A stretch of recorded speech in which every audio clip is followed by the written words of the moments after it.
We're live. Good morning, everybody. Oh, you can see my speaker there today. I mean, my microphone. How are you? I'm really pleased to be here and shortly to be bringing Pen Lewin from Microsoft on to talk to everybody. So really excited about that conversation. Pen has so many wonderful things to share about her past, her experience, and her current experience as well. So looking forward to that. Now, just to sort of preempt with everybody, I'm just getting organised here to make sure I can see what's going on. Just to preempt with everybody why I do this. I love to share with you why I think this is important, why I know this is important. So I have been lucky enough for the last 20 years to work with some amazing people within the technology space. I have experienced leaders from beginning of their careers right through to their current situations. I've seen people move into leadership, choose to move out of leadership again. I've just seen some really compelling journeys and been part of those, and been very, very pleased to be privileged enough to be part of those. And I've helped some leaders build some phenomenal teams. And in doing that, I've met some incredible people who I've just always wondered, how can I bring them to the marketplace? How can I allow mentors to speak to people in the industry? And then I came across LinkedIn Live. And so I was thrilled to be able to very easily set up a scenario where we can have these conversations. So what I would love is for you to connect into the conversation, get involved, make sure that you get absolute value from this. So please feel free to firstly let us know you're there. If you're on the rerun, the recording, please let us know that you've watched it on the recording. Give us your love. So likes are always welcome. And then share any questions or any thoughts that you might have as we're going through the conversation. So that's your part. We would much rather make this an interactive discussion than a scenario where we're just talking to the audience. The concept is that you can take lessons, you can take learnings away from these conversations. So please, please, please get involved. And I'm so thrilled that you're here. I've got, sorry, I'm just looking at who's there. Hamisu is there. Please comment. I'm just not getting all of the comments on the feed yet. So hopefully they'll start coming through shortly. The other thing that I wanted to just mention to you is I have launched a membership off the back of this. So I was getting a lot of people approaching me and asking for, how do we get access to more of this great learning? And so I've really consolidated it into a membership. So all of the conversations I have are in that membership. What also comes into that is we have a community in there. So you get to connect with and become part of the community with the leaders who are coming on here and with other leaders as they come into the community. And I'm really excited that we're doing some deep dive conversations. And those deep dive conversations are really drilling into more specific topics that come up with the leaders. And they give you more specific learnings and lessons to take away. So if there are things that you found interesting in the conversations, then you're likely to get real value by having a look at these deep dive conversations. And then there's going to be roundtables and masterminds. So the masterminds will be teaching opportunities. So we'll have the leaders coming in and spending some time with us and sharing their knowledge.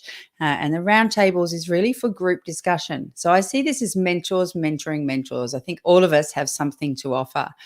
So I really hope to see you in there. We'll have a link in the chat at some point during this conversation. So keep an eye out for that. And at the moment, you can access it for free for a month to have a look around. So I'd love to see you in there. And I look forward to it. Now, that said, it's time to jump in and to invite Pen Lewin on stage. So I'm going to bring Pen into the feed now, and then I'll introduce her in a little more detail. Pen, how are you? I am well. I feel as though I should be like walking on stage with Da, that. da, da. Yeah. Absolutely. I feel like you are. So excellent. I'm so happy to have you here. Thank you so much for taking time out for us today. I'm just going to do a little intro on you so you can sit there and smile while I say wonderful things about you, and then we'll jump into the conversation. So Pen has had a really long career in Microsoft for over 22 years. She's held many senior roles across Australia and Asia and is currently the director of the modern workplace across ANZ and India, which is a fabulous place to be, I think, in the current environment, and something that we can definitely sort of dig into. Prior to Microsoft, Pen worked in tech startups and IT companies in Australia and in the US. She's also an angel investor and sits on a number of advisory boards for startups. And she's actively involved in Social Venture Partners, which is an NFP bringing impact to at-risk children, which, you know, is something else that's really interesting. I don't know if we're going to have time to cover all of this today. So Pen's also got 2 degrees, including a Master of Entrepreneurship and Innovation, which I find really exciting. She says that outside of Microsoft, she does her most important work at home with her growing family. Her family and community inspire her to be better, and to do better and to be better, and provide the foundation for everything else in her life, which I love. I think it's so important that we have balance in our lives and that we recognize, you know, the value of the people who love us and who we love as well. So welcome again. Thank you, Rebecca. I love that intro. I want to thank who wrote that. That's fantastic. It's all truth. So yeah. So look, I mean, you obviously have had a really interesting career, starting in startups, moving into Microsoft. I know when we were just talking offline, you said, you know, if you weren't in Microsoft, you'd love to do another startup, sort of, which looks like you dabble in as well. So I'd love to know. I mean, you moved into the tech industry. What brought you into leadership? So I think the thing is that I've always been part of teams, and I love people. Obviously, I started as a computer engineer, but at the end of the day, I was like mentoring people. I was helping on board people, and I actually did the masters, and a lot of that I knew intuitively. The masters was almost giving me that confidence to really give it a go. So lots of great mentors and lots of great support at work. And I actually started in a leadership role in a part of the business that I had no idea about. So there was no excuse for me to keep doing the individual contributor role. I really had to empower the team, support the team, and bring the diversity of that team to produce the best possible outcome. So that's really where it came from. Yeah, it's quite different being an individual contributor and then moving into leadership. And I have this conversation with people all the time. You often put your top performer into leadership and then just think that they'll do a good job. What were some of the things that you found? Did you reach out to mentors? Did you have people there who were sort of holding your hand through this, or what was it for you? Yeah, look, I think for me, and anyone that I would say going into leadership, there is that time and period of actually letting go, and using a lot of the tools and frameworks and structures to give you the working operation of how to be a leader. As well, some fantastic mentors and coaches along the way. Like, we've had some great female leaders at Microsoft, like Tracy Fellows, Pip Marlowe, Michelle Taylor was a great mentor, as well as my direct managers like Craig Foster is another great a great coach. Robert Vogler, yeah. Okay, wow. So some fantastic names. I need to write all those people down and make sure I can get them on the show. So I'll get that list from you again later, or I'll take it off the recording. Okay, that's fantastic. And so what do you think for you was the most important lesson you learned moving in? So I know you say it was sort of letting go. You mentioned that. What was the most valuable lesson you learned? And I mean, did you learn it through trial and error, or did you learn it through reading books? Because I know you read a lot of, see all your books in the Yeah. background. So hang on, which side? I think it's that side. Yeah. It's all management theory and leadership theory, but also a lot of it is psychology, right? It's how do I motivate people? How do I give them confidence, empowerment, and the room to make mistakes? No one's perfect, and if we can be creative and innovative, but also try some things, and I'm in a part of the business that we are very much encouraged to try things out. And if we fail fast, fail safely as well. But some of the lessons I think is really creating that environment so that people can express themselves and be themselves. And it's only when you create that environment that you can get the best out of your people. So it's creating a space of vulnerability and trust, so that the team trust me, I trust them, the team trust each other, so that we can get the best possible outcomes happening. Yeah, yeah. And I mean, in a big organization like Microsoft, where there is a lot of downward pressure and there's, quarterly numbers and Yep. all of those things, making space for that can be really challenging. Do you have any tips? Look, yeah, absolutely. Look, we talk about this not constantly, but very regularly, particularly over the last 12 months. It's been really hectic, and the quarterly accountability does not stop, and we all know that. So making sure at the start of the year or the start of financial year, our goals and our key key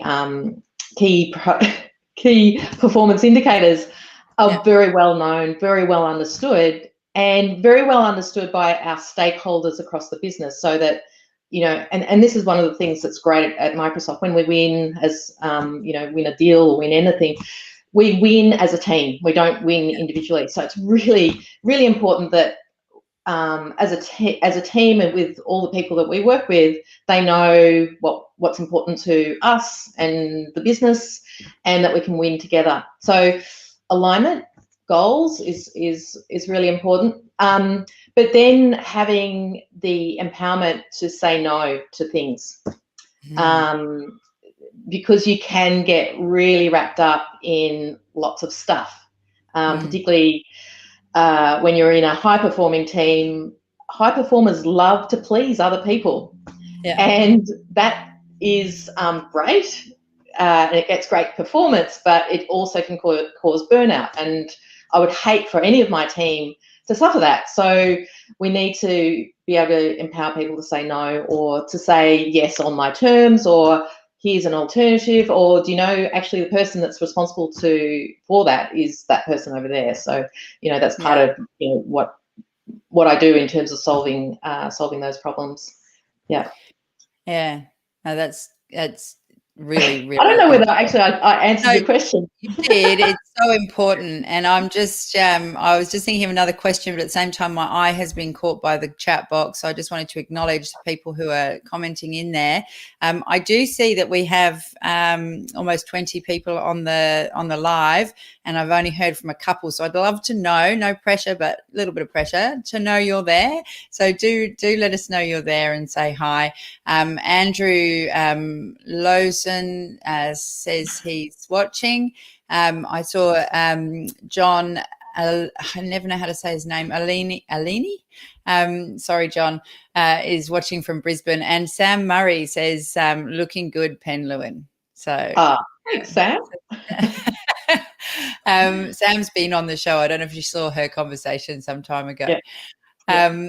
Now, so my question that leads me to is, you are in a place in the industry that is really pivotal, I think, and important and powerful in terms of engaging your teams, doing things differently, managing remote work environments, that sort of thing. So how have you found the technology has enabled some of the stuff around, what you were just talking about? Well, Rebecca, obviously, I would say it's been amazing. Mm. But I think the critical thing is that we have learnt a hell of a lot over the last 12 months. And my phone's ringing, so I'm throwing that away.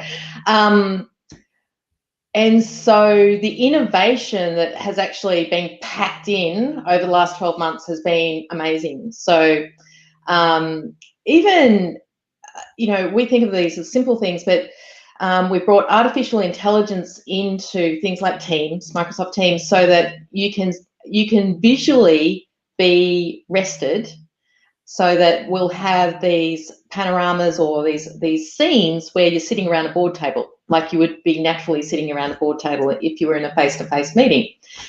And what we found is that that's really resonated with our customers in terms of they've said that's much easier to do, 9 to 5 or even beyond, back-to-back virtual meetings. So that's been really good.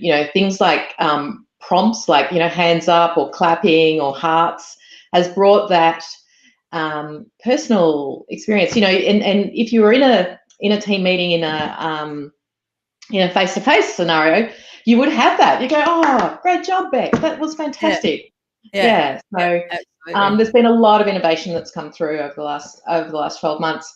And I think this was only a tip I saw online the other day, is leave your meeting with a smile. Yeah. And people just love, just leave the meeting with a smile. Then you don't have that, "Oh, not another meeting," sort of thing. So yeah.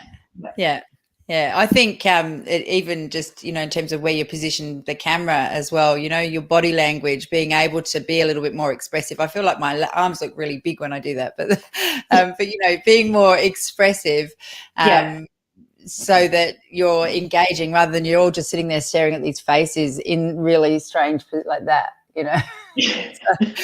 So, it just makes such a difference. And absolutely. And of course, of course, we work across Asia, so we have transcription, ability. So that's been fantastic as well. So my colleagues in Japan or in Korea can actually be very much included, or even those with sight or hearing problems can be included as well. So the accessibility has gone in leaps and bounds over the last 12 months as well. Yeah, so it's got pros and cons, definitely. And in terms of you as leader, just going back to what you were saying about giving people permission to say no. I mean, that's important in any environment, whether we're working from home or not. Yep.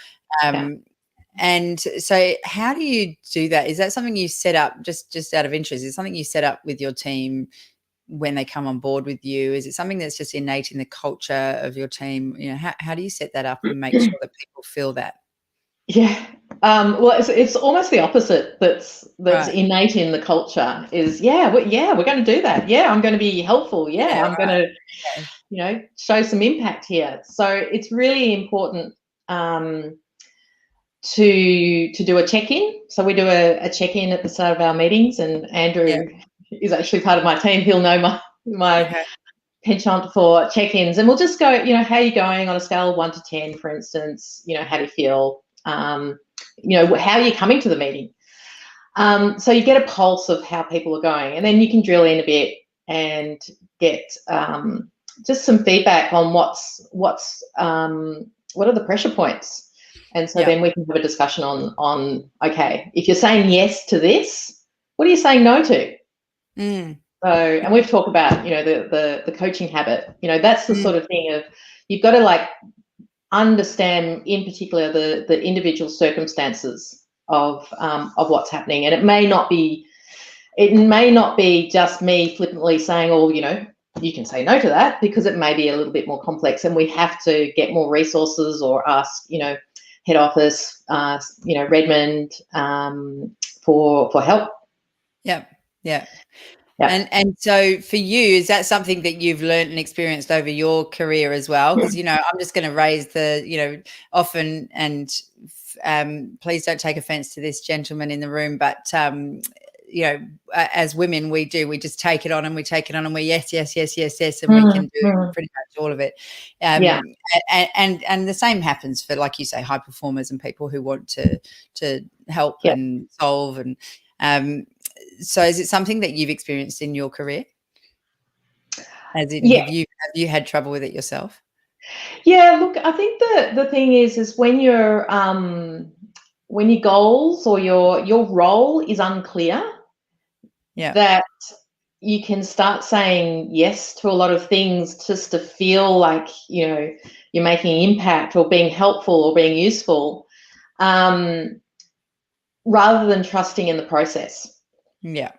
So it's always good to go, have a bit of a reflection. I'm working on all of this. I've got all of this going on.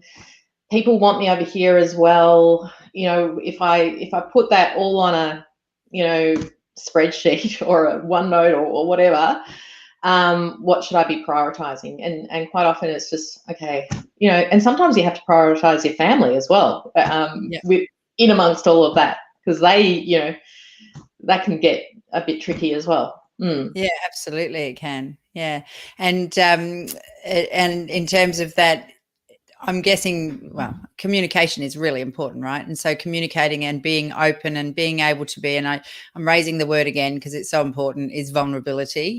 Being able to be vulnerable enough to say to your manager or your leader or other people around you, you know what, this is either something I need help with, or, letting them know that you need to prioritize something with your family and not having to feel guilt or shame about that. Yeah, yeah. Look, I often have conversations with my manager about everything that's going on, and being transparent around, some of the pressures I've got with work as well as personally. So, and that, things happen, family sicknesses and issues happen, and you've got to balance. So, and again, it's not like I've learned that perfection is never going to happen. So you can't keep yourself thinking, oh, I'm going to be perfect. So having that trust with your manager is important as well, but also just have a sounding board. So relationships at work are really important, so that you can have that conversation. And then, with individuals, it's more about getting to that point and getting to know them beyond the work. What's important to them, what do they do, what do they like doing outside of work, how's their family, that sort of thing, so that you come to work not just as Pen, as the director for Modern Work, ANZ and India. You come to Pen as I've got a family, and I've got interests outside of work, so and that's me, and coming to work with authenticity and as yourself. I didn't actually work this out for a little while, actually. I was going to ask you that. Coming to work as yourself is actually the most productive, but also the most relaxed and you can really be creative in that environment as well. Yeah. The things that come to mind are sort of groundedness and balance, and when you have that, obviously you're more productive, you're more innovative, all of those things. It's just, when you're feeling pressure or you're feeling like you can't be yourself, then that's always going to have a negative impact on how you behave or how you, how your brain works. Absolutely. So I think it's a very powerful thing and it's a beautiful thing that's kind of becoming more accepted, I think, now with COVID and everything else, and people are becoming are feeling more comfortable with being vulnerable, being themselves, or bringing their truth as well. Yeah, I'm just going to have a look in the chat box again, because we have had a lot of people commenting since I put pressure on for them to do so. So thank you, everyone. John, your name is Elaine. Wonderful. Thank you. I will remember that. And we've got Andrew and Sam having a chat. Hi, Randall. How are you? Long time no see. Randall's, I think, in Brisbane. And we've got someone else. Sorry, on my LinkedIn, on my feed, it doesn't always say who it is. We've got John Post on from Singapore. Hi, John. Who else? Dave Hamilton is there. Question: what motivational tips does Pen have? Does Pen give her staff leaders? So you've got leaders working underneath you. Sorry, someone opened the door to my office. What's she done? Frozen. Yeah.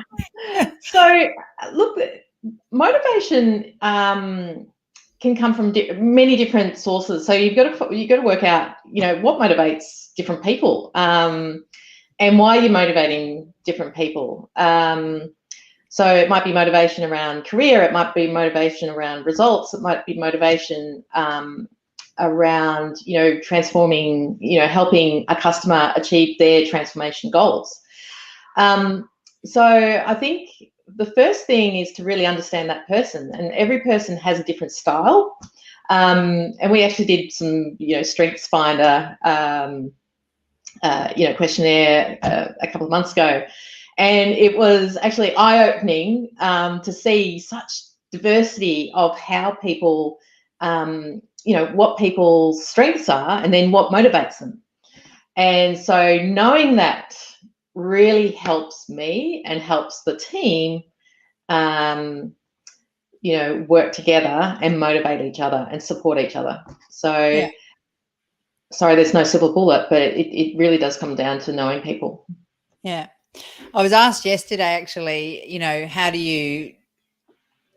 you teach people to do that? And I think that's really important. But I also think once you know your own strengths and your own characteristics, that you can then speak up and say, actually, that's not how I roll. I wonder if we could do it this way. You could actually take responsibility for doing that as well. Just, in terms of the Strengths Finder stuff, I think it's really powerful to know yourself as much as for others to know you. Yeah. Yes, it was good. Actually, that was another funny moment when people saw my strengths,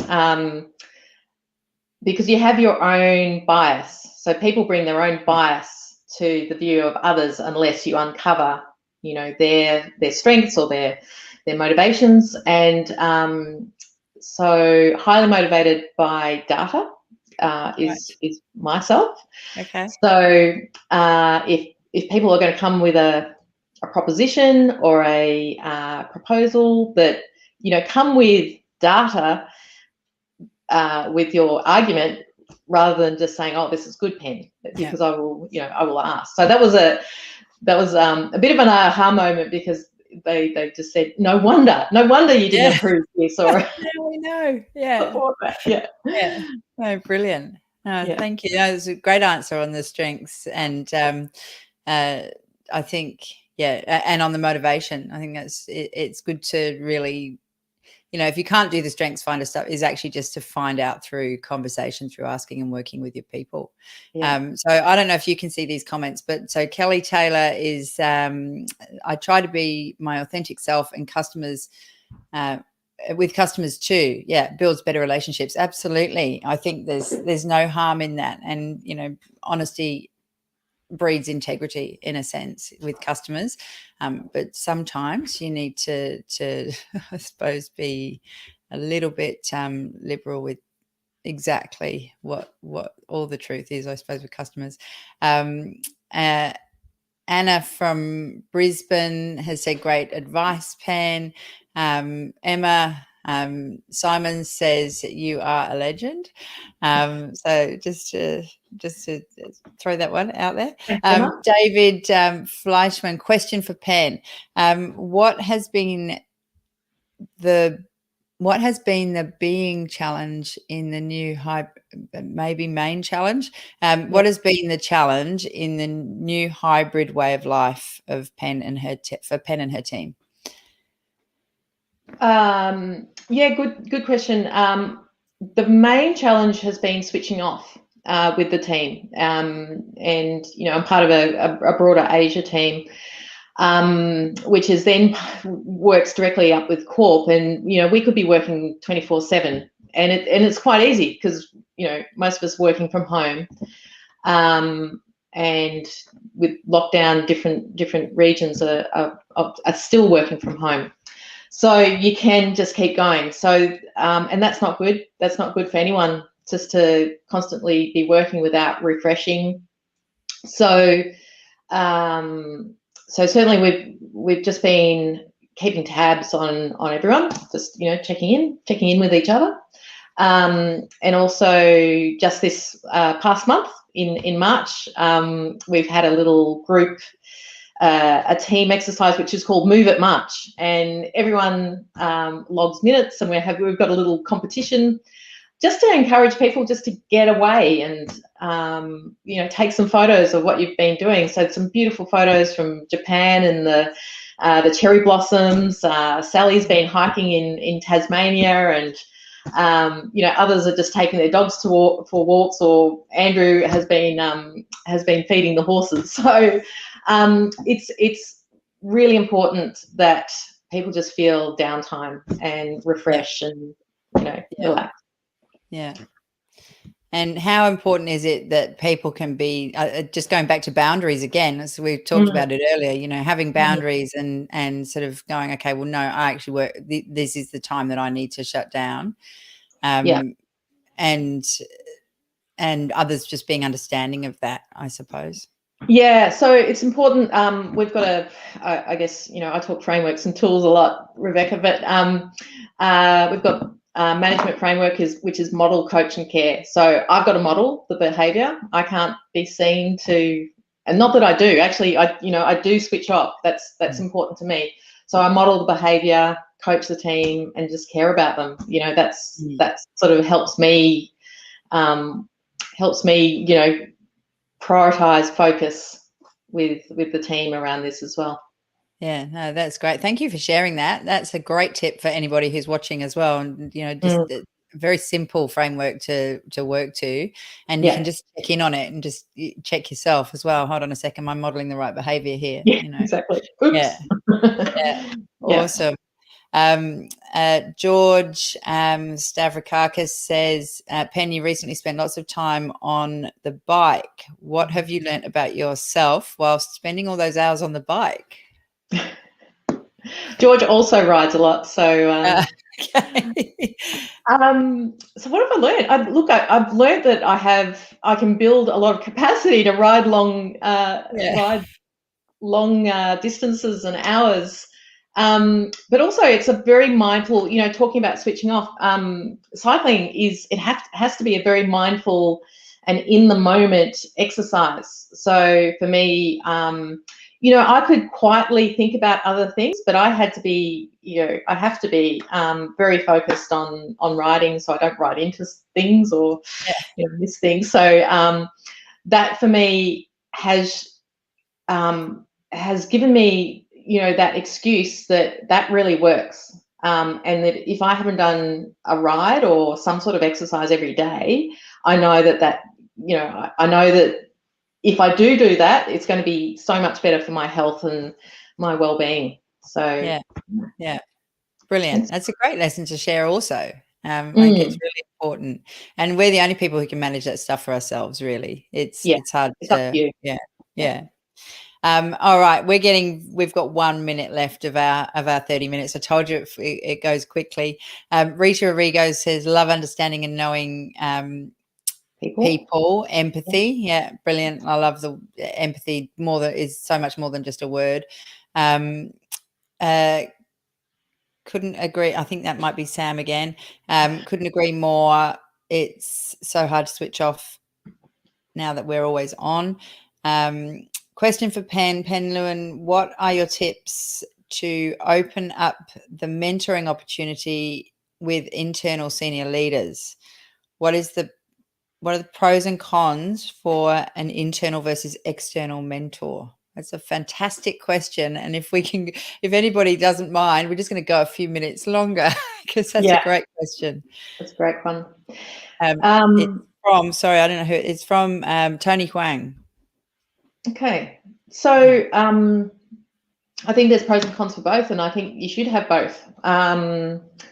So internal mentors know the company, know the characters within the company, can help you navigate that, have usually gone through the same challenges as yourself.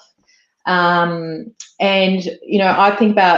I think we talk about, and at Microsoft we talk about mentors, and we talk about what's the word for it? But it's basically your sponsor. Yeah, your sponsor. So mentors and sponsors. So mentors will help you solve your current challenges. Sponsors will help you with your career. And so it's important to have sponsors within the organisation so that when people are sitting around the table talking about succession planning, that there's people there that know you. It's important to be known. So networking is really important. So internal networking, also sponsors are important. I've used external mentors, many, to talk through problems which can be a little tricky. Where can be, and not, it's not sort of more the personnel and the privacy issue. It's more, I've got this issue which could go against, the direction of the company. Have you seen this sort of problem in another business? Or I do that all the time. Yeah. I think mentors are everywhere as well. This is my thing. Mentors, we're all mentoring each other every day, right? My kids mentor me. I think they'd like to think they mentor me more than they actually do, but no, I'm kidding. They, but yeah, I mean, you learn from feedback. They get sometimes a little blunter than I would hope. But yeah, you're looking for mentors everywhere. I think it is just about being open to learning from everyone, and not every mentor in your life is someone you need to be able to sit and have a conversation with. You can learn things from people who've, experience things. I have some great people who I would look at as mentors who I watch on stage on a regular basis, or I listen to their podcasts, or there's a whole lot of people in my world who are mentors beyond the amazing people who are, good enough to share their time and mentoring with me one-on-one. So I think that's really powerful to think about mentors in a broader sense as well. Yeah. So I think we've come to the end of our time. Just checking no more questions there from anyone. Thank you so much for your input, everybody. And thank you so much, Pen, for a wonderful conversation. I'm going to continue the conversation with you offline because there's a few things there I would really love to drill down on and just get a few more sort of specific takeaways from you that I think will add value to leaders and aspiring leaders. I do have one question left to ask you, and that is, if you could only give one piece of advice to upcoming leaders, and one piece alone, what would that really powerful piece of advice be? Oh, that's really tricky, Rebecca. I think trust in yourself. Yeah, trust. Like you have been chosen to be a leader for some reason. So run with it. Just go. Just do it. Give it a red hot go. Yeah, it's easier said than done, but yeah, absolutely. Is just step into it, step into your greatness. Yeah. So John says, great advice and wisdom, Pen. Great advice. Someone, which LinkedIn user Tony, in response to your response. So that's a great advice. Thank you very much to both of us. I hope everyone picks up goodies such as such a helpful conversation. Yeah, I think it really has been. So I'm really, I think there's been great golden nuggets in that conversation, and that's exactly why I bring these to the table. Not to mention the fact that it's fun learning about, other people's experience and perspective. So so thank you again. I'm so grateful. I will see you offline on another drill down conversation, and I'm grateful for that in advance. And I know that you're already in the program, so you're in the membership. So anybody who's joining will be able to see you and connect with you in there as well. Beautiful. So yeah, thank you so much. Thank you. Thanks, everyone. I'm just going to take you out of the stream, and I will just finish up. Thanks again, Pen. Thank you, everyone. I'm really appreciative of you all being here, your comments, your input. It's been fantastic.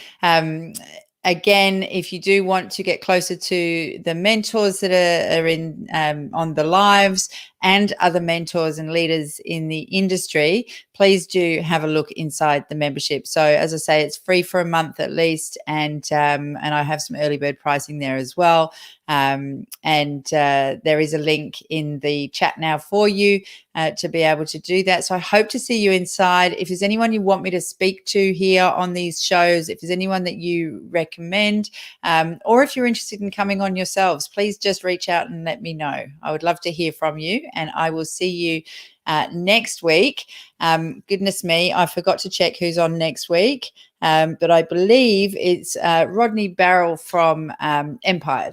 There we go. I remembered. So Rodney has done a phenomenal job of turning the business at Empire into a really high performing team, and I'm sure Pen knows of him because they do a lot of work now with Microsoft. So I will look forward to seeing you next week. Thanks again. Please do share this with anyone that you think could be interested or get value from it, and have a wonderful Easter. Take care.